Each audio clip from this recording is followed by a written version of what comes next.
तरफ ही रुख करते हैं। संजीव साहब, ज्यादा कुछ कहने की जरूरत तो है नहीं, शुरुआत की पृष्ठभूमि सारा भारतीय जनता पार्टी के प्रवक्ता ने बता दिया। एक तरह से इसका ठीकरा भी आप ही के ऊपर फोड़ दिया गया है, आपका काउंटर। कुणाल जी, राकेश कुमार साहब ने कुछ बातें कही हैं। इन्होंने कहा कि विकास के मुद्दों पे चर्चा होनी चाहिए और ऐसे मुद्दों पे चर्चा होनी चाहिए जो देश के लोगों के मुद्दे हैं। तो क्या मणिपुर जो है वो देश में नहीं आता? मणिपुर इंडिया से बाहर है या इंडिया के अंदर ही है? पहले तो राकेश पोद्दार साहब से मैं पूछना चाहूंगा, अगर विपक्ष चाहता है कि मणिपुर के मुद्दे को लेकर के बात हो, मणिपुर पे प्रधानमंत्री नरेंद्र मोदी जी ने चुप्पी क्यों साध रखी है?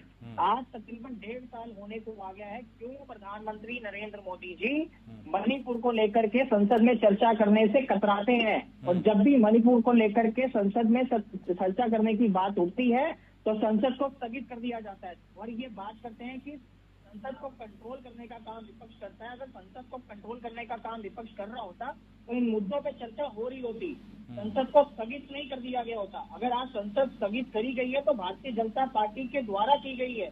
भारतीय जनता पार्टी के जो स्पीकर है उनके द्वारा की गई है।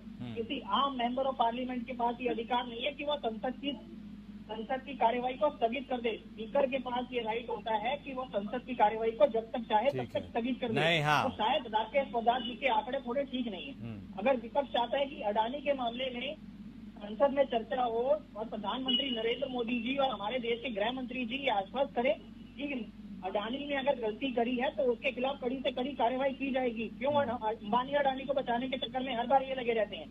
क्यों ये चर्चा नहीं करना चाहते हैं अडानी के ऊपर? बताइए ना। मणिपुर के ऊपर ये चर्चा नहीं मणिपुर के ऊपर ये चर्चा नहीं करना चाहते, अडानी अंबानी के ऊपर ये चर्चा नहीं करना चाहते, महंगाई के ऊपर ये चर्चा नहीं करना चाहते, बेरोजगारी के ऊपर ये चर्चा नहीं करना चाहते, तो ये चर्चा किस बात के ऊपर करना चाहते हैं वो भी तो बताएं। नहीं, ठीक है, आपने एक वैलिड पॉइंट उठाया है, इसीलिए सबसे पहले मेहरोत्रा साहब के पास मुझे जाना था।